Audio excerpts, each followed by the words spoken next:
Okay, see here. So in the previous class,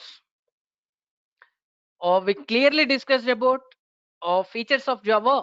In the features of Java, we discussed the three features. What are those? Platform independent programming language, machine independent programming language, and pure object oriented programming language. So these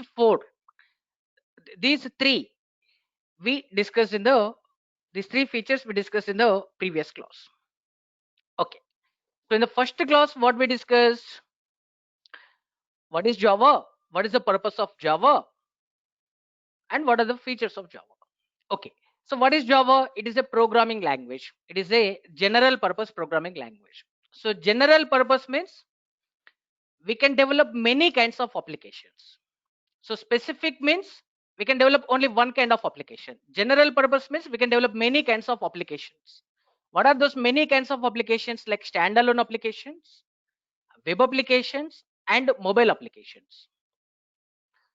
So the application developed to run in one system is called standalone application. The application developed to run in one system is called standalone application. Like MS Office, we must install in our system. Okay, like media players, we must install in our system to use that software.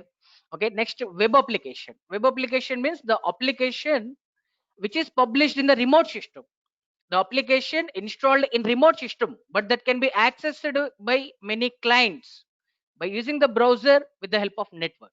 So it is installed somewhere, but we can use. That is what web application. So web application means simply we can develop the websites.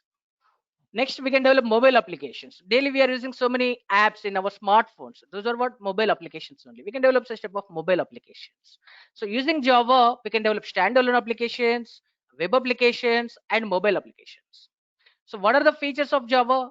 First one is platform independent programming language. So what is platform independent? So here, what is platform? Platform means combination of operating system and microprocessor is called platform. So each and every operating system has its own language, each and every microprocessor has its own language. So one operating system's language cannot be understood by another, one microprocessor's language cannot be understood by another. So if our software is depending on operating system and microprocessor, that is called platform dependent. If our software is not depending on operating system and microprocessor, that is called platform independent. C, C++ are the platform dependent programming languages. After compilation of C program, it creates exe file. That exe file contains machine code that can be understood by the operating system. So operating system is responsible to run the C program. Operating system is responsible to run the C program. So that's why this C, C++ are called operating system dependent, platform dependent. Whereas Java is platform independent, because after compilation of a Java program, it converts to the bytecode. Who is responsible to run this Java program? JVM is responsible, not operating system. Okay, who is responsible to run a C program? Operating system. Who is responsible to run Java program? JVM. JVM stands for Java Virtual Machine, a special software we are using to run the Java application. So this JVM translates this bytecode to the machine code. Now this machine code can be understood by the operating system, and that operating system displays result to us. So because of this bytecode, Java became platform independent. So the software developed in Java, we can run on any operating system, we can run on any microprocessor. So that's why we are calling this Java is the platform independent. Whereas a C program developed in one operating system, we can run in that operating system only. We cannot run on another operating system. So that's why we are calling C is the platform dependent. Okay. So Java is not depending on operating system and microprocessor. We can run Java application on any operating system and any microprocessor. So that's why this is the platform independent. And this Java, next second feature is what? It is the machine independent programming language. Okay, so before Java, only machine dependent programming languages were there. Machine dependent means we can run on one machine only. We can run on particular machine only. So C, C++ programs we can run on computer only. We cannot run on other electronic devices. Whereas this Java application, The software developed by Java can run on many devices like computer, router, set-top boxes, Blu-ray DVD players, smartphones, tabs, ATMs, smart cards, switches. Like this, on billions of devices, we can run that software developed by the Java. So C++ we are using to develop the software. Java is also we are using to develop the software. But the software developed using C++ can run on computer only. The software developed by using Java, we can run on many devices. So that's why we are calling Java as the machine independent programming language. There is no dependency on machine. Okay. And third feature is what? It is pure object oriented programming language. So Java we are calling as the pure object oriented. Java we are calling as the pure object oriented programming language. Java is the pure object oriented programming language. So why Java is the pure object oriented programming language? So last class we clearly discussed, if any language that supports to encapsulation, abstraction, inheritance and polymorphism, that language is called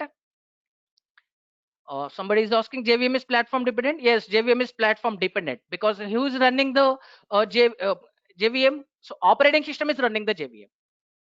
Who is running the JVM? Operating system is running the JVM. If anything which is running by the operating system means that is platform dependent. So JVM is the platform dependent. JVM is the platform dependent. So for Windows operating system, one JVM software will be there, and for Linux operating system, another JVM software will be there. So different JVMs are available for different platforms. So JVM is the platform dependent. Okay. Yes. So this Java is the pure object oriented programming language. Object oriented language means if a language supports to four concepts, those are encapsulation, abstraction, inheritance and polymorphism. If any language that supports to these four concepts, that is object oriented. So C++ supports to all these four concepts. So C++ is the object oriented programming language. Java also supports to these four concepts. So Java is also object oriented programming language. But this C++ is not pure object oriented programming language, whereas Java is the pure object oriented programming language, because the C++ program we can write in procedure oriented style as well as object oriented style. Procedure oriented style means we write the program in the form of functions. Object oriented style means we write the program in the form of classes. So we can write a C program in the form of functions in C style as well as in object oriented style. So we can write the program in procedure oriented style as well as in object oriented style. Okay, so that's why C++ is not pure object oriented programming. As per the object oriented programming standards, each and every member should be defined inside of the class. As per object oriented programming standards, each and every member should be defined inside of the class. So C++ is not following this one. So that's why we are not calling the C++ as a pure object oriented. The C++ is not a pure object oriented programming language, because without the class also we can write the programs. We can define variables outside of the class. We can define the functions outside of the class like this. So that's why C++ is not pure object oriented, whereas Java is the pure object oriented. We define each and every member inside of the class only. Without class, we cannot write the program. So that's why we are calling Java as the pure object oriented programming language. So till here we already discussed in the previous class. Okay, now see, the next one is Java is the compiled and interpreted programming language. I'm calling Java as the compiled and interpreted programming language. Now listen carefully here. Listen carefully. This Java is a compiled and interpreted programming language. Java is a compiled and interpreted programming language. We are calling Java as the compiled and interpreted programming language. See, the C language is the compiled programming language. C language is the compiled programming language, whereas C++ is also compiled programming language. So C++ are the compiled programming languages, whereas this Java is called compiled and interpreted programming languages. So why we are calling them? Why we are calling Java as the compiled and interpreted programming language? See here. So in the previous class, we clearly seen the execution process of a Java program. So first we are writing what Java program, that is Java source code. After that, what we are doing? Compiling. After that, what we are doing? Compiling. So when we compile, this source code will be translated to the bytecode. So compiler is translating this to the bytecode. Now this bytecode can be understood by JVM only. So JVM is one special software to run the Java applications. We use it. So this JVM translates this bytecode to the operating system's understandable language, that is called machine code, or you can say this as a native code. You can say this as a native code. Okay. So that can be understood by the operating system, and operating system displays result to us. So this is the execution process of a Java program. In the yesterday class we already discussed. Okay, see here, who is responsible to run the Java application? JVM is responsible. JVM is responsible to run the Java application. So JVM translates this byte code to the machine code. So in the JVM, this JVM has execution engine. This JVM has execution engine. In this execution engine has one interpreter. This execution engine has one interpreter, and that has a compiler. That compiler is called JIT compiler. That compiler is called JIT compiler. So JVM has a JIT compiler and a interpreter. So JVM execution engine has a JIT compiler plus interpreter. So it has interpreter is there, and as well as compiler is there. So JVM has JIT compiler as well as interpreter. So some code will be translated by the, so JVM translates bytecode to the machine code. So some bytecode will be translated by the interpreter, some code will be translated by the compiler. Sometimes the interpreter performance is fast. In some cases, JIT compiler performance is fast. For example, in case of loops, or in case of recursion, JIT compiler works faster.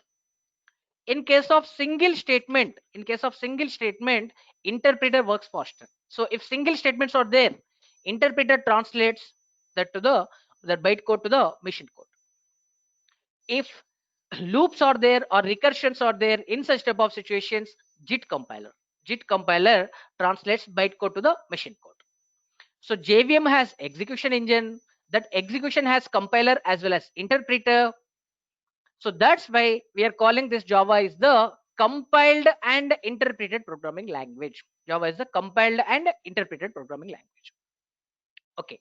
So in the Java, several versions are there. So first they released Java 1.0, or you can say JDK, Java Development Kit 1.0 version. So later they defined 1.1 version, later they defined 1.2 version, later they defined 1.3 version. Okay, so like that, now we are calling that as Java 5, Java 6, till the latest version is Java 14.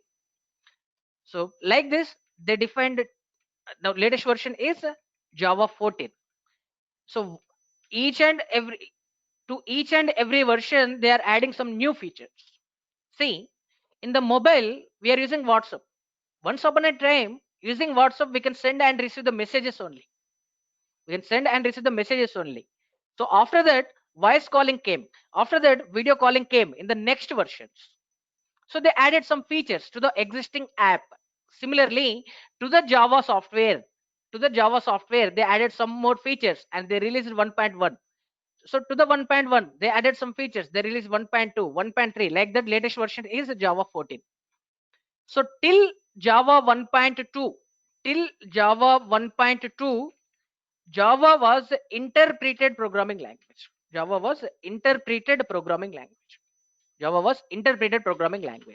So from 1.3 onwards, this Java became compiled and interpreted programming language.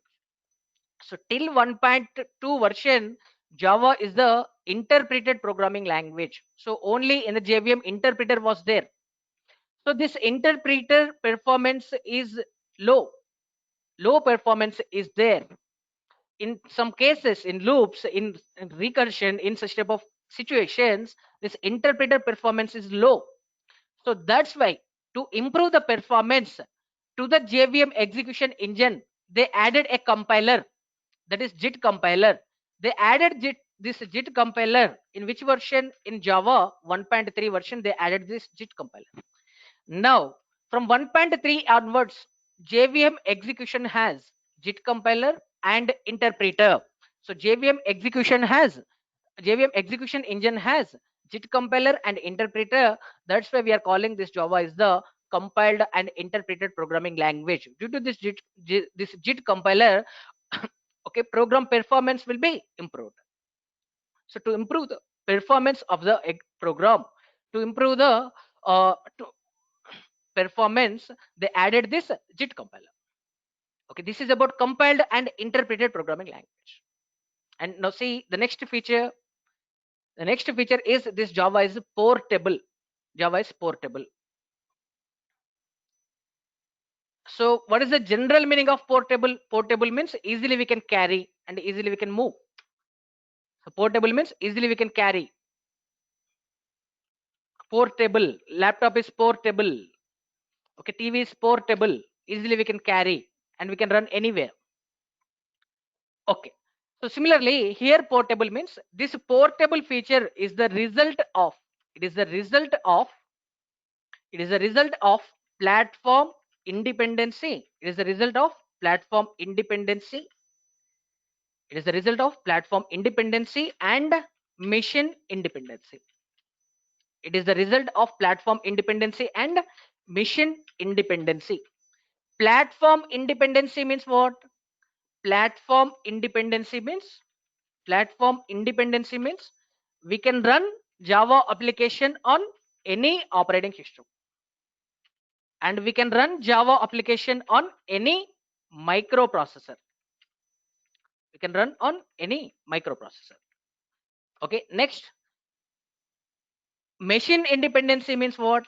We can run Java application on any machine. So the result of these two features is called what? Portable. So this Java software you can easily carry and you can place on any operating system. You can run on any operating system.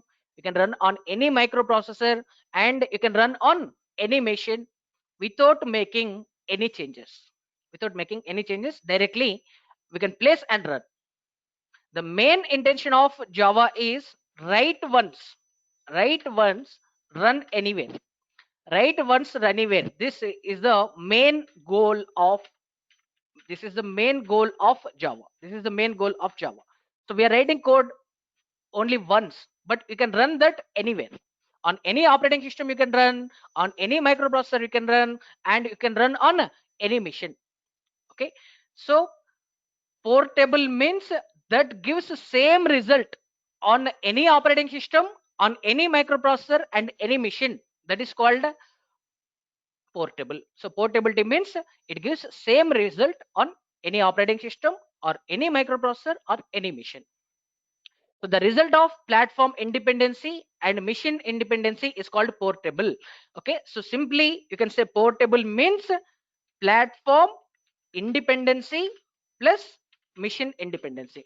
So platform independency plus mission independency is called portable. Is called portable. So this is portable feature. And the next feature is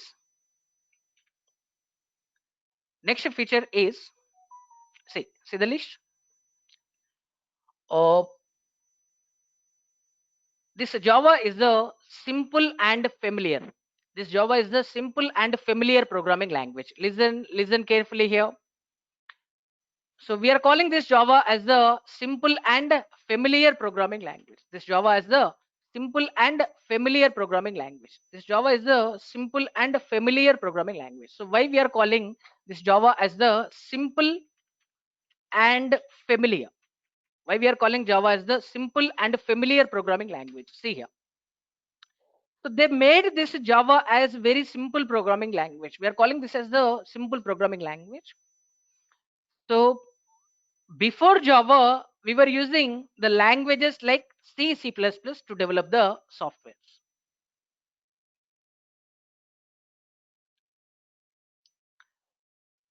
See, see, So C, C++, C, C++ languages we were using before Java. So using C, C++, we can develop the softwares, but those we can run on computer only. We cannot run on many machines. Okay, so now Java developers wanted to run that software on many machines, so they added the feature machine independency, and they wanted to run on many operating systems and many microprocessors. Okay, so they added platform independency feature. Okay, so we are calling this Java as a simple programming language. Why? Because so when they are developing the Java language, they developed this Java language in C, C++ languages only. In C++ language only, they developed this Java language. Okay, so at that time when they are developing Java, they removed so many complemented concepts. Okay, they didn't add. So C, C++ supports to pointers concept. So pointers concept is there in C, C++. Explicit pointers concept is there. So in the pointers, pointer arithmetic is there. The pointer arithmetic concept is there. Due to this pointer arithmetic, several security problems will occur. So due to this, some security problems will occur. So it is one complicated topic. Okay, and the C, C++ supports to global variables concept. So global variable means that can be accessed from anywhere. That variable can be accessed from anywhere within the program, outside of the program, in other programs also we can access. So security problems will occur due to this global variable. Okay, so this C++ supports to pointers and global variables, and whereas C++ supports to friend functions and friend classes. C++ supports to friend functions and friend classes. So due to these friend functions and friend classes, private variables can be accessed by friend function. Private variables of a class can be accessed by friend classes. So private variables are accessing outside of the class means security problems will occur. Again with this C++. Again this friend functions and friend classes. And like that, multiple inheritance concept is there. Okay, if a class is derived from another class, if a class is derived from multiple classes, if a class is derived from multiple classes, that is multiple inheritance. So due to this multiple inheritance, just try to understand. I will explain later in the further classes. I will explain all these things. What is multiple inheritance? What is single inheritance? All those things again we will discuss clearly in the inheritance chapter. We will discuss. Don't bother about that. Just try to understand. So they feel this multiple inheritance. Due to this multiple inheritance, one problem will occur. That is naming ambiguity problem. Just try to understand the terminology. Naming ambiguity problem will occur due to this multiple inheritance. Later I will explain what is naming ambiguity problem. Okay, so due to this multiple inheritance, naming ambiguity problem will occur. Due to this friend functions and friend classes, security problems will occur. Due to this pointers and global variable, security problems will occur. So like that, operator overloading is there. Operator overloading means we can give new meaning to the existing operator. So plus means that performs addition. I can change the behavior of the plus. I can give a new behavior to the plus. So if we give multiple behavior to the same operator, programmer may get confused. So that's why they didn't add this operator overloading concept also. So most of the features they have taken from C and C++ only when they are developing the Java.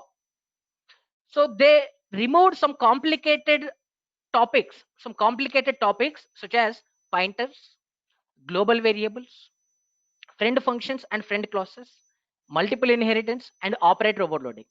So for the learners also, they feel difficult to learn pointers. They feel difficult to learn friend functions and classes. So such type of difficult concepts, such type of complicated concepts, such type of unnecessary concepts, they removed from. They removed from. They didn't add to the Java. So that's why we are calling this Java as the simple programming language. Okay, so in Java they didn't add features such as pointers pointers, global variables, friend functions and friend classes. Okay, operator overloading, such type of features they didn't add to the Java. So that's why we are calling this Java as the simple program language. and we are calling this Java as the familiar. Familiar means well known. So most of the language syntaxes they have taken from C++ only. Almost all the operators provided by C, almost all the operators provided by C, we can also use in Java.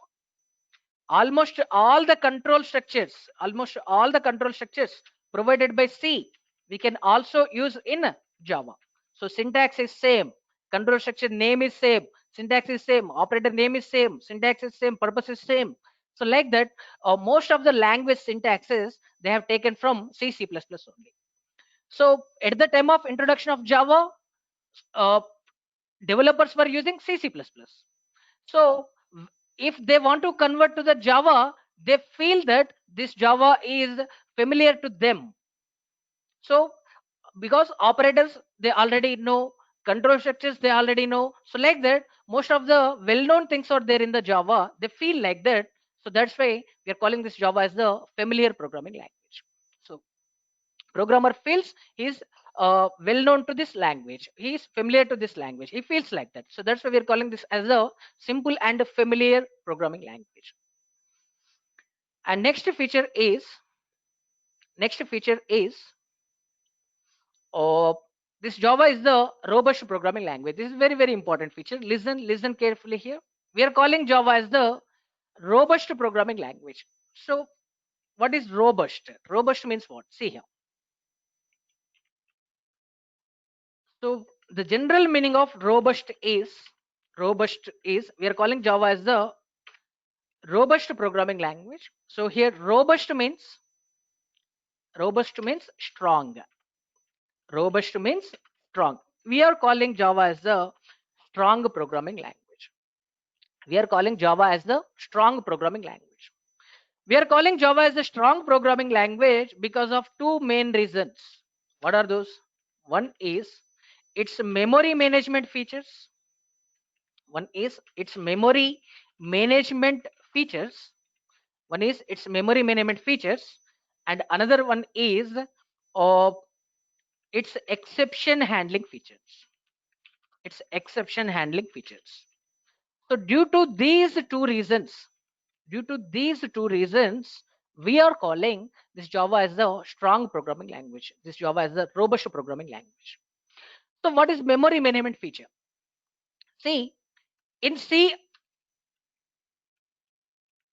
in in C or C++, in C or C++, who is responsible for memory allocation and deallocation? In C or C++, who is responsible for memory allocation and deallocation? Programmer. Programmer is responsible. Programmer is responsible. Programmer is responsible for memory allocation and memory deallocation. So who is responsible for memory allocation and memory deallocation? Programmer is responsible for memory allocation and memory deallocation in C++. So in C++, programmer is responsible to allocate the memory and programmer is responsible to deallocate the memory.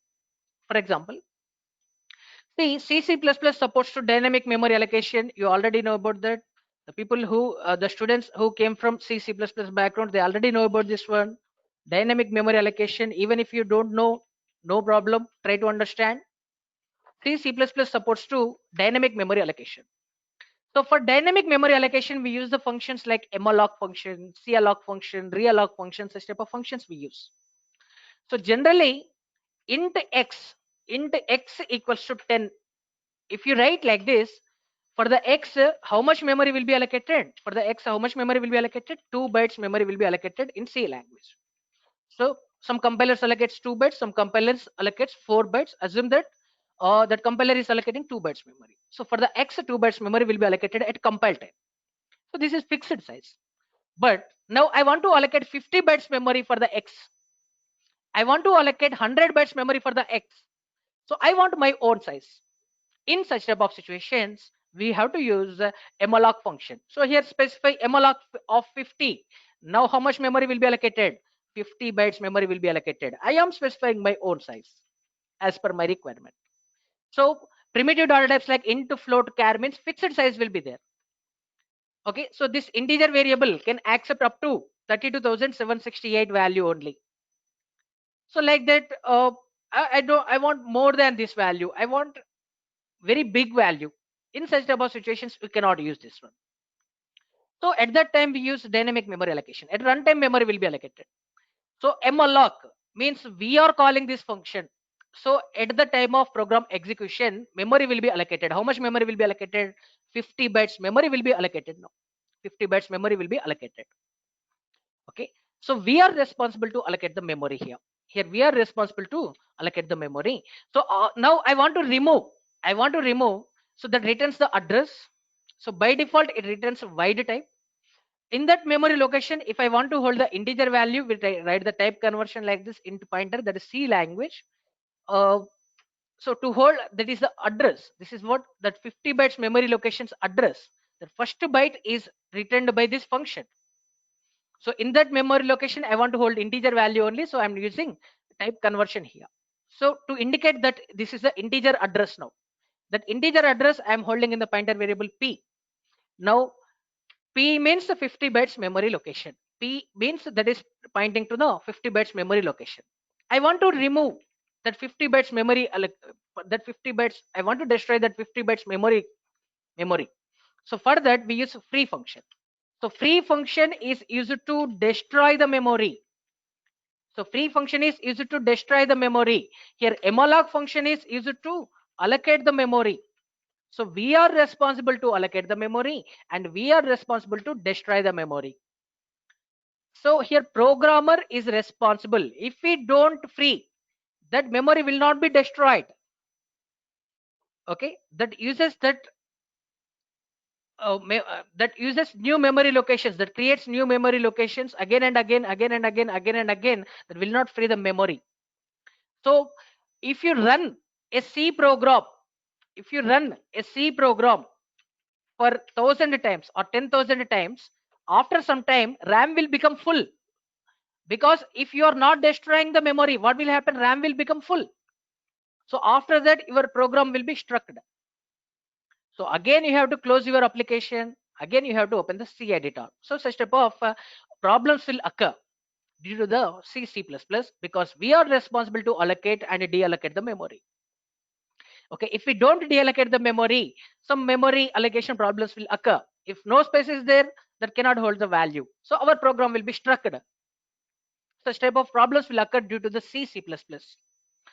So in C++, the point to be understand is, in C++, we are responsible, we are the programmers, we are responsible to allocate the memory and deallocate the memory. By using malloc function, we are allocating the memory. By using free function, we are destroying the memory. We are responsible to allocate and deallocate the memory in C++. Whereas in case of Java,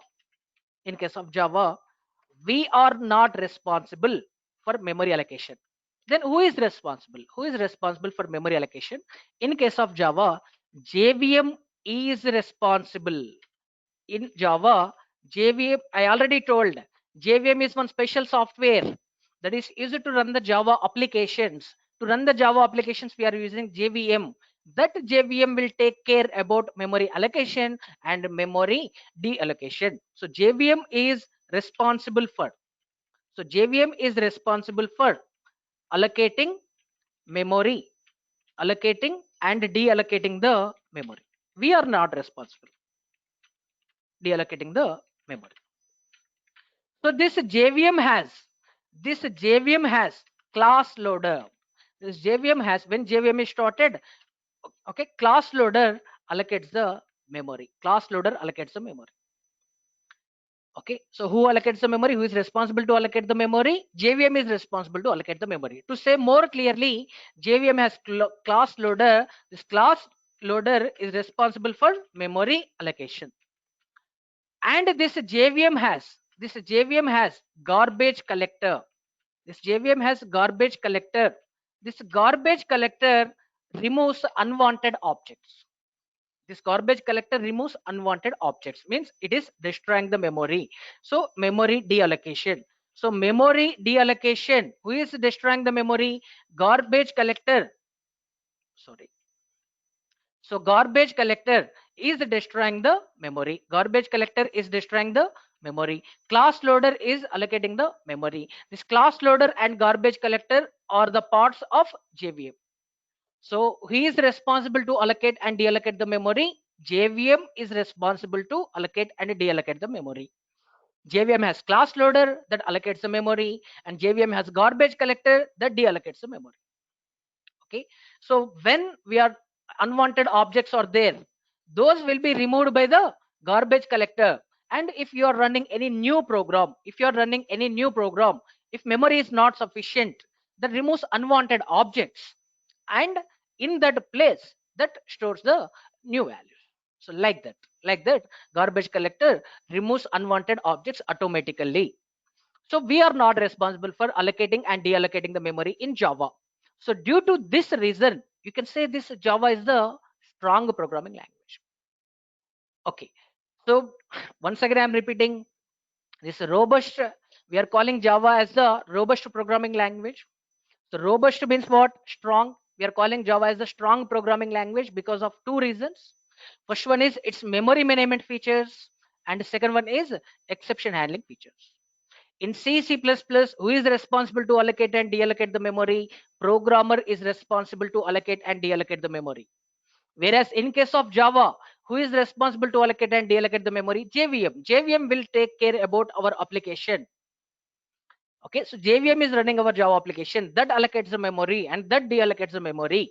JVM has class loader, it allocates the memory, and JVM has garbage collector, it destroys the memory. So JVM is taking care about the memory allocation and deallocation. So this is memory management feature. Java has memory management features. Automatical memory management is there. Okay, it is managed by the JVM. That's why we are calling Java as the robust programming language. And another feature is we are calling this Java as the this Java has exception handling feature. Because of this feature also, we are calling Java as the robust programming language. So here the point to understand is what is exception. First you have to understand what is exception. So exception means very simple, runtime error. Exception means runtime error. See, these runtime errors are very dangerous. Runtime errors are very dangerous. Why runtime errors are very dangerous? See here. For example, here I'm writing a Java program. Here I'm writing a Java program. Now this program has 100 lines code. This program has 100 lines code. 100 lines code is there. So like this, here 100 lines code is there. 100 lines code is there. At the 50th line, okay. For example, I'm dividing. First number is x, second number is y. For example, here one statement is there, y value is 0. I am dividing with a 0. So at 50th line, that statement is there. Okay, this is 51 line, 52 line. So like this, how many lines code is there? 100 lines code is there. So this is 100th line. 100th line. So we are here 100 lines program is there. 100 lines program is there. So this is 100 lines program. So when that is executing this program, at 50th line, what we are doing? We are dividing with 0. So generally computer cannot calculate it. We cannot find something divided by 0 value cannot be calculated by the computer. So at this statement, what will happen? Runtime error will occur. At this statement, runtime error will occur. So when runtime error occurs, our application when runtime error occurs, our application will be terminated in the middle of execution. It will not execute this remaining code. So from 51 line to 100th line, this remaining 50 lines code will not get executed. Our application will be terminated at this line only. So when runtime error occurs, our application will be closed. So it will not execute remaining code. So generally to the client, we give our software. So when client is using, when runtime error occurs, his software will be closed. So it is inconvenient to him. Okay, so that's why runtime errors are very dangerous. I will give one simple example to you. Okay, we are using smartphones. Assume that your smartphone has, so we are using smartphones. Your smartphone has you are using smartphone, your smartphone has 32 GB memory. 32 GB internal memory is there. 32 GB internal memory is there. There is no external memory, only internal memory is there. You used all these 32 GB memory by filling it with movies, audio songs, video songs, some PDF files, some documents. So like that, you use complete 32 GB. Now 32 GB memory is filled with some data.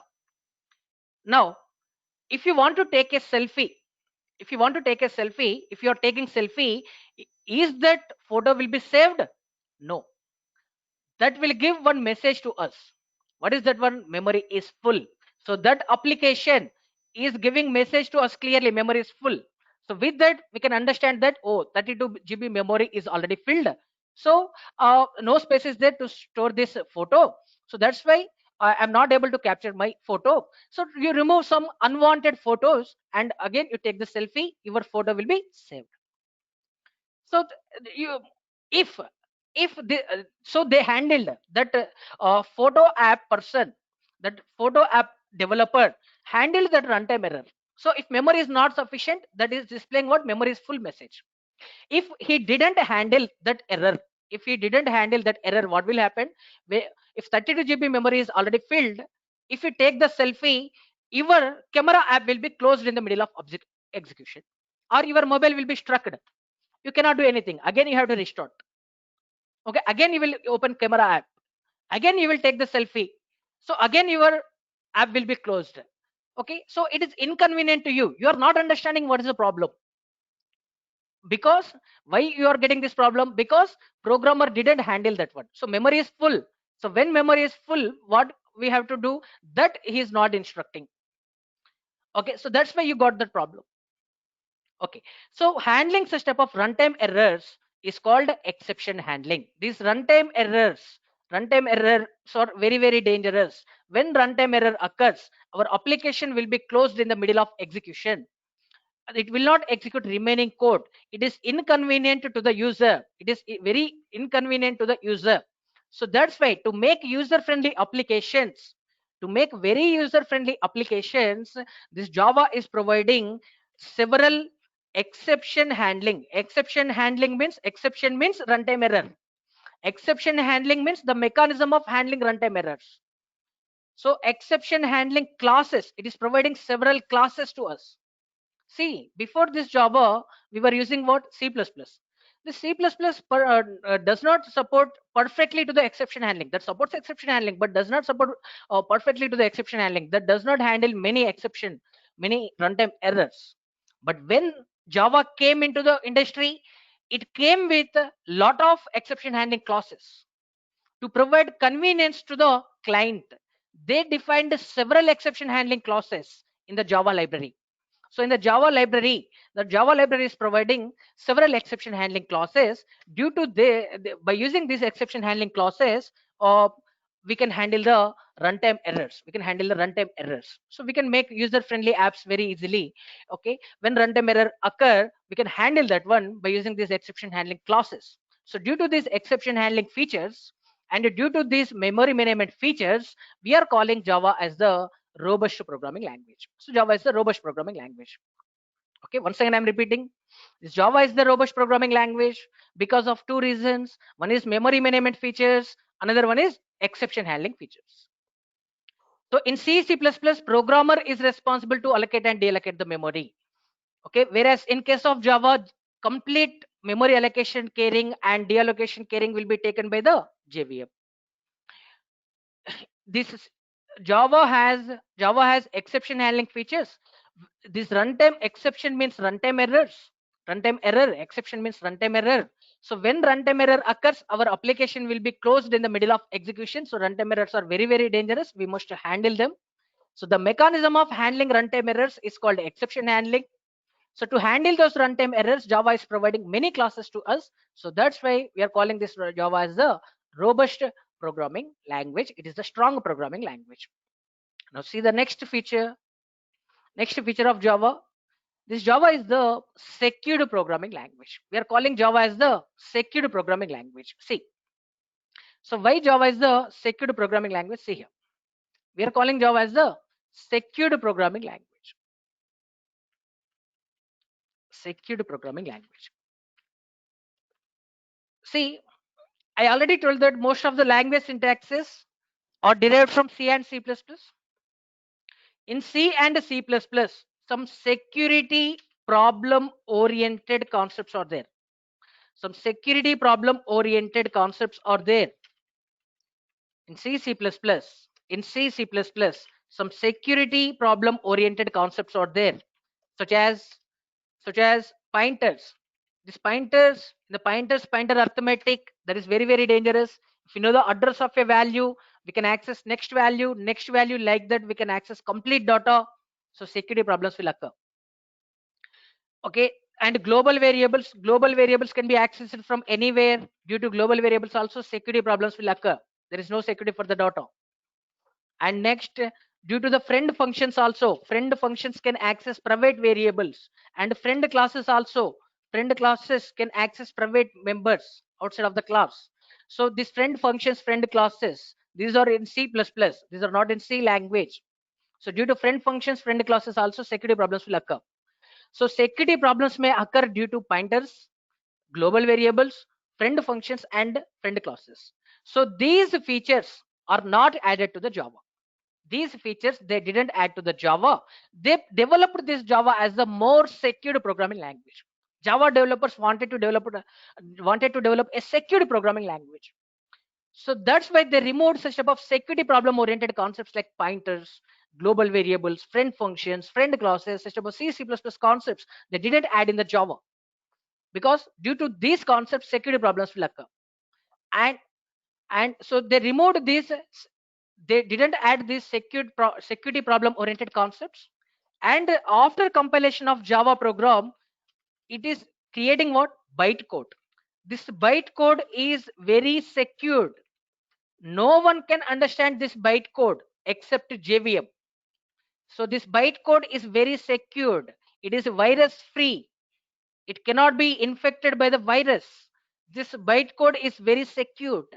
So due to this bytecode, we are calling this Java as the secured programming language. And uh, due to the due to the concepts which are not supported by Java, like pointers, global variables, friend functions, friend classes, these concepts are security problem oriented concepts. These concepts they didn't add in the Java. And in the Java, after compilation, it is creating bytecode. That bytecode is very secured. So that's why we are calling Java as the secured programming language. Okay, that's it. And next feature is this Java is the dynamic programming language. I'm calling Java as the dynamic programming language. Listen carefully here. So this Java is the dynamic programming language. In Java, everything is dynamic. In Java, everything is dynamic. In Java, everything is dynamic. There is no question of static memory allocation.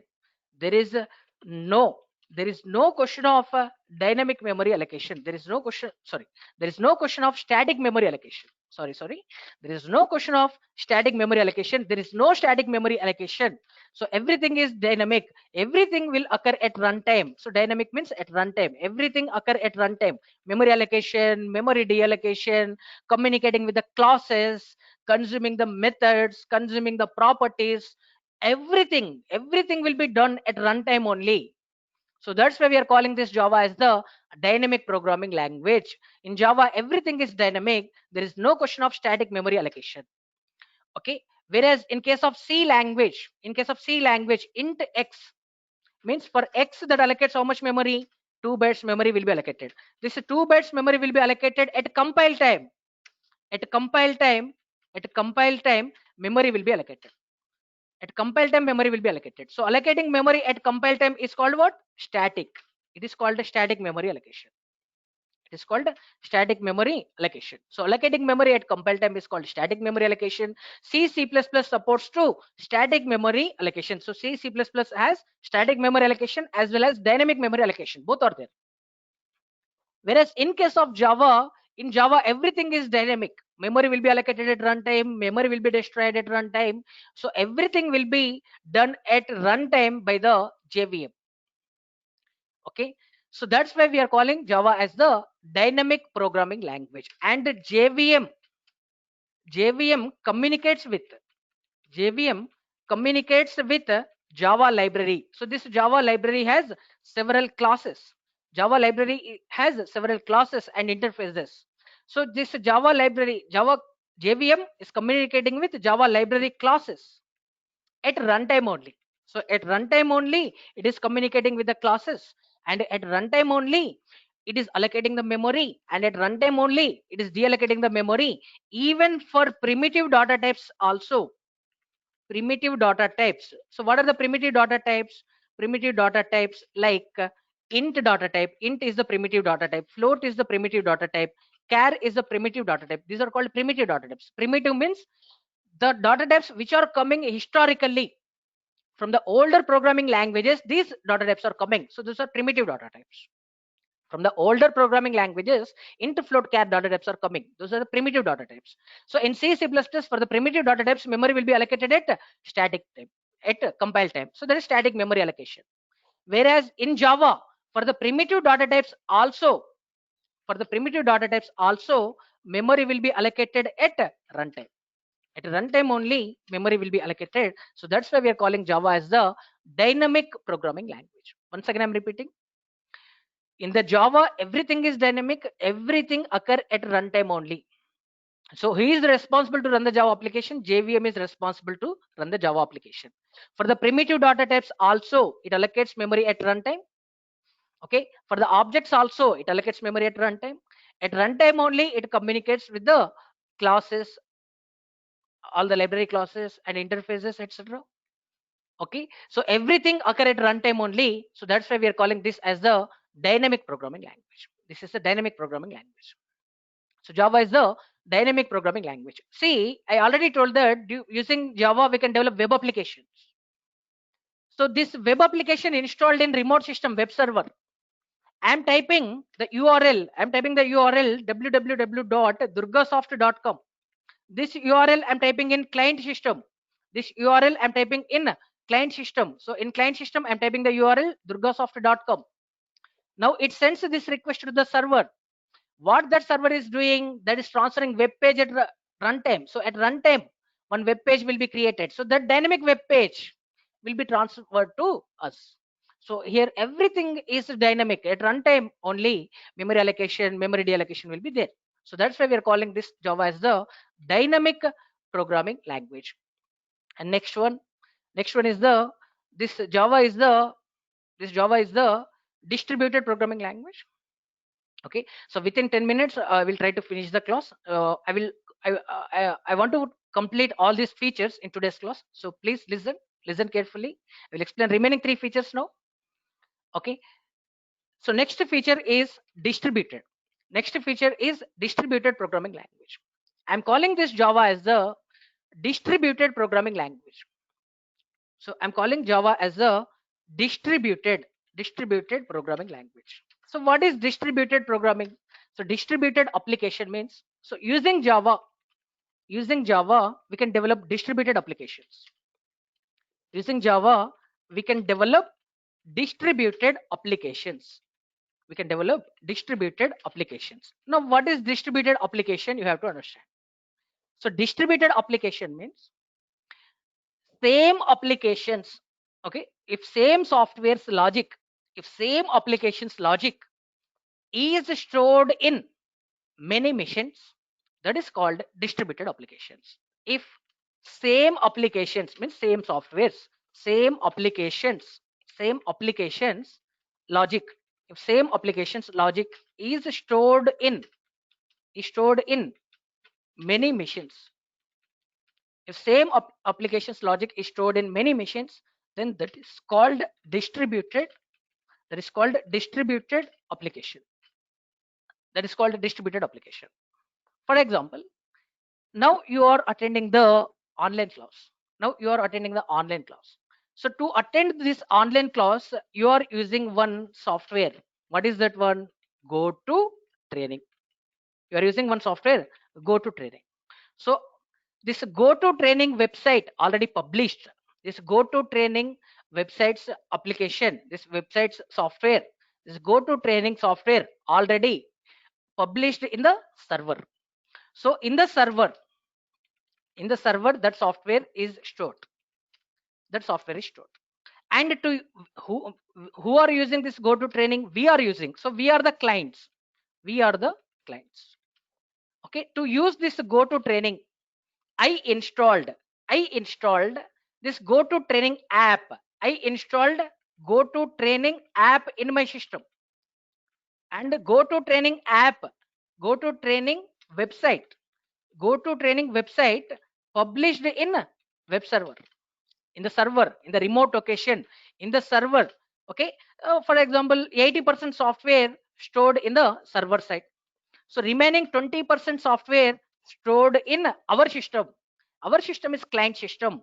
Okay, so remote system is the server system. Okay, in the server system, website is published. So to use that, so to use the services, to attend this online class, we are using application in our system. So we installed GoToTraining app in our system. Okay, so without this app, we cannot use that one. So we are installing this app. We are installing GoToTraining app. So in our system, only 20% software is there, and the remaining 80% software resided on server. So that 80% software which is in the server plus this 20% software which is in the client, the combination of this 80% and 20% will become 100% software, that is GoToTraining software. Such type of applications are called distributed applications. Like that, in your mobile, you are using WhatsApp. So to use the WhatsApp services like chatting, voice chatting, video calling, you must install WhatsApp app. Okay, and some software is stored in the server, and some software is stored in your machine, your mobile. Combination of that software and this software is becoming 100% software. So here same software's logic is stored on many machines. Such type of applications are called distributed applications, and in Java we can develop system of distributed applications. So that's why we are calling this as the distributed programming language. I hope you understood.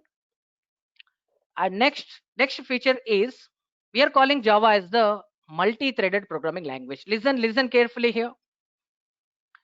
Listen carefully. Now this is very important feature.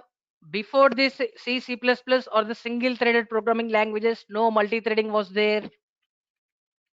Okay, so multi-threaded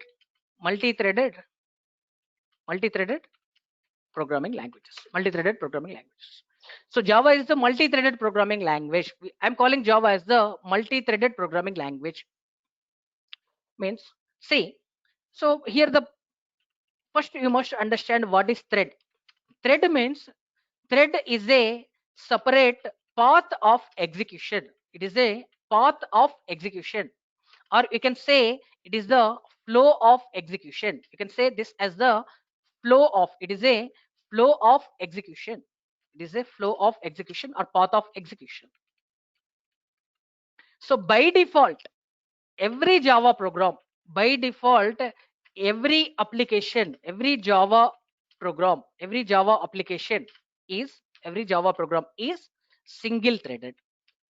Single threaded. Single threaded. So who is responsible to run the Java application? Listen carefully here. JVM is responsible. So to execute, our Java application, this is JVM creates a thread.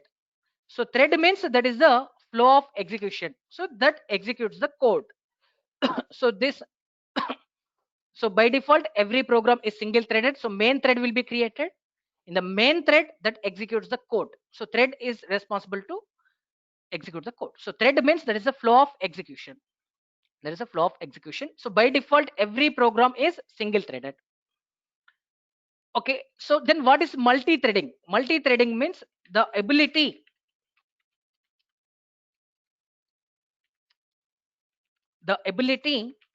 to create multiple threads, at a time. The ability to create multiple threads at a time is called multi-threading. So the ability to create multiple threads at a time. So the ability to run multiple threads at a time is called multi-threading. So in the Java, we can develop multi-threaded applications. See, why they introduced this feature? For example, listen carefully. I'm explaining about multi-threading. Listen carefully here. Here, for example, after compilation, after compilation, uh, Java compiler translates source code to the byte code. So here like this, some byte code is there. Here this is what, this is the byte code. This is the byte code. This is the byte code. After compilation of a Java program, byte code is created. So now what is this one? This is the byte code of an Java application. It has, for example, it has 10,000 lines. It has how many lines code? 10,000 lines byte code is there. Okay, so who is responsible to run this bytecode? JVM is responsible to run this bytecode. So JVM has interpreter and JVM has JIT compiler. They translate this bytecode to the machine code. Okay, so it has how many lines code? 10,000 lines code. So by default, every program is single threaded. So JVM creates a thread. JVM creates a thread. What is that thread? Main thread. So main thread will be created. So execution will be started. Execution will be started. So that is starting execution from the first statement. So first it translates first statement to the machine code, then second, then third, then fourth, like that. That translates up to 10,000 lines. Okay, so to translate like this, if now this is 7,000 line. Okay, so to translate this byte code, this 10,000 lines byte code, to translate this entire 10,000 lines byte code to the machine code, that is taking 10 hours of time. 10 hours of time to translate this 10,000 lines code from byte code to the machine code, that is taking 10 hours of time. Okay, so now for example at 7,000 line, so to translate this 7,000 line, this 7,000 line has to wait for the translation of 6,999 lines. So this 7,000 line has to wait till the translation of 6,999 lines. So automatically this is waiting. This 7,000 line is waiting for the translation of remaining lines. So after completion of 6,999 line translation, this 7,000 line will be translated from bytecode to the machine code. So this remaining code is waiting for the completion of this execution. Now this, assume that these are the independent task. Assume that these are the independent task. Now same task, what I am doing is, now same example I'm taking. Listen carefully here. So this is what, this is the byte code. 10,000 lines code is there. This is the byte code. How many lines code is there? 10,000 lines code is there. This is the byte code. 10,000 lines code is there. So to improve the performance, what I am doing is, I am creating 4 threads now. For these 2,500 lines, so I'm creating a thread. For this remaining 2,500 lines, I'm creating another thread. For this remaining 2,500 lines, I'm creating another thread. For this remaining 2,500 lines, I'm creating another thread. So here, this is thread 1. This is thread 1. This one is thread 2. This one is thread 3. This one is thread 3. This one is thread 4. So like this, how many threads I'm creating now? 4 threads I'm creating. Now how many flows will be there? This thread 1 is executing this code, and this thread 2 is executing this code, and this thread 3 is executing this code, and thread 4 is executing this code. So simultaneously how many flows are there? Thread 1's flow, thread 2's flow, thread 3's flow, and thread 4's flow. Simultaneously multiple threads are running. So if single thread is there that may finish this work in 10 hours, the same task here 4 threads are doing, so this task may finish within 6 hours or 7 hours. So automatically what is happening here? Performance will be improved. So to improve the performance of the application, we use this multi-threading concept. So if this code and this code, all these are independent to each other, in such type of situations you can create multiple threads. Now thread 1 is running this first 2500 lines code, thread 2 is running remaining 2500 lines code, thread 3 is running remaining 2500 lines code, and thread 4 is running remaining 2500 lines code. Very simple. Now 4 threads are running at a time, so automatically performance will be improved. It Our application will get executed faster. If single thread is there, our application will get executed slower, so performance will be degraded. To improve the performance, we are using this multi-threading concept. I am giving one simple example to you. For example, to construct a wall, to construct a wall I want to construct a wall. So to construct a wall, I am appointing a labor. I am appointing a labor to construct a wall. So I appointed how many labors now? One labor. Now that one labor constructs this wall, within 5 days. Within 5 days. Now I don't want to take that much time. I don't want 5 days. Within one day, I want to finish this constructing of wall. So what I do is I appointed 5 labors. What I do, what I'm doing is I appointed 5 labors to construct a wall. I appointed how many labors? 5 labors to construct a wall. Now automatically what will happen? Those 5 labors are simultaneously working, so automatically progress will be there. Within one day, my wall construction will be over. So same thing they implemented here. If one thread is executing, our application, it takes a lot of time. If multiple threads are there, so automatically time will be saved, so performance will be improved, and execution time will be reduced. So due to this reason, they added this multi-threading feature. Okay, and the last feature is high performance. So this is about multi-threading. I hope you understood. Even if you don't understood, even if you don't understand this multi-threading, no problem. In the multi-threading chapter, again I will explain practically. And last feature is high performance. So I already told that. See, high performance means, I already told that to improve the performance of the Java application, so what is the last feature here? High performance. To improve the performance of the Java application, they added JIT compiler. So due to this JIT compiler, Java application performance will be improved, so execution time will be reduced. So JIT compiler improves the performance, and also they added another concept. What is that one? Multi-threading concept. So simultaneous execution will occur here. So due to this simultaneous execution, due to the multiple threads, our application's performance will be improved. So due to this multi-threading and due to this JIT compiler, high performance will be there for the Java application. So this is about features of Java. Okay. So now I'm stopping the session here.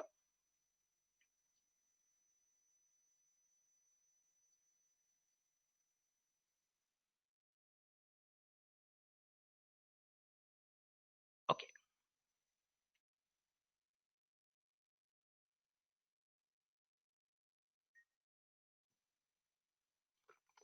Okay. So just now we clearly discussed about features of Java. So all the features are over. So features of Java topic is over. In the next class, I will explain what is the structure of Java program. Okay, and I will explain the first program. How can we print the hello? So to print the data, what we have to write? What is main method? What is println? What is system? What is out? These things I will explain in tomorrow's class. Okay, so till here, if you have any doubts regarding this topic, you can ask.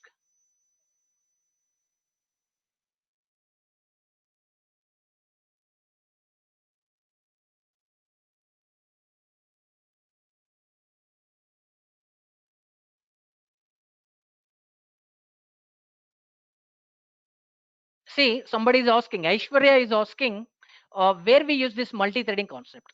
See, this multi-threading concept mainly we use in case of animations and in case of games.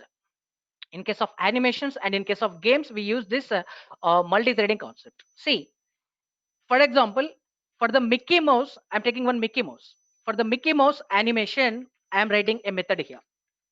For the Mickey Mouse animation, I'm writing a method. So when we call this method, okay, so animation will be played. So open mouth and close mouth. So that is what open mouth image I'm taking, closed mouth image I'm taking continuously. So open mouth, close mouth, open mouth, close mouth. That is called what? Animation. So when animation is playing at the background, I want what? Voice. I want what? Voice.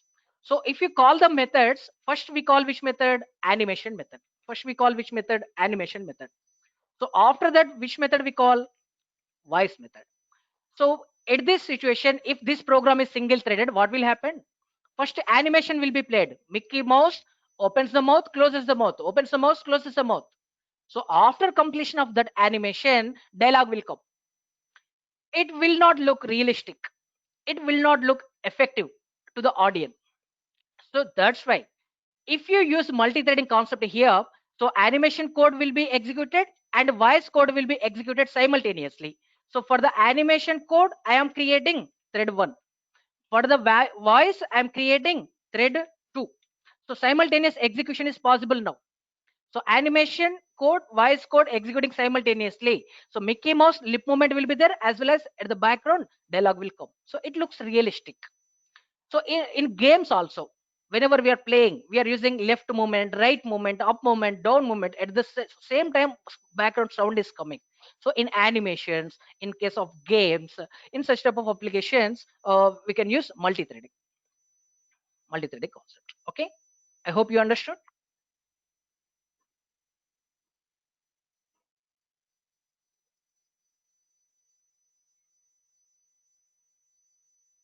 See, somebody is asking to run the to run the to run on any machine, we should have what kind of installation like JVM or JRE, JDK? He's asking this question. So actually, to run the Java application, we are using JRE. The this JVM is the part of JRE. That I will explain in what is JDK, JRE, JVM class. I will clearly explain. JVM is the part of JRE. In the client system, we install JRE. In the developer system, we use JDK. We are the developers, we use JDK. Client uses JRE. JRE has JVM. JVM is the part of JRE, and this JRE is the part of JDK. That I will explain in JDK, JRE, and JVM class. Okay.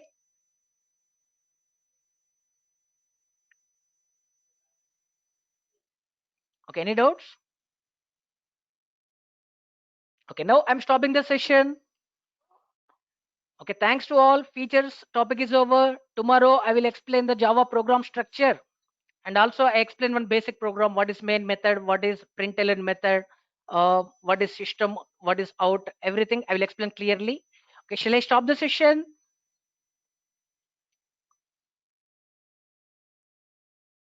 Okay, I'm stopping the session. Thanks to all. Meet you tomorrow. Please be in time. I will start class at 8:05. Please be in time. Okay, thanks to all. See you tomorrow.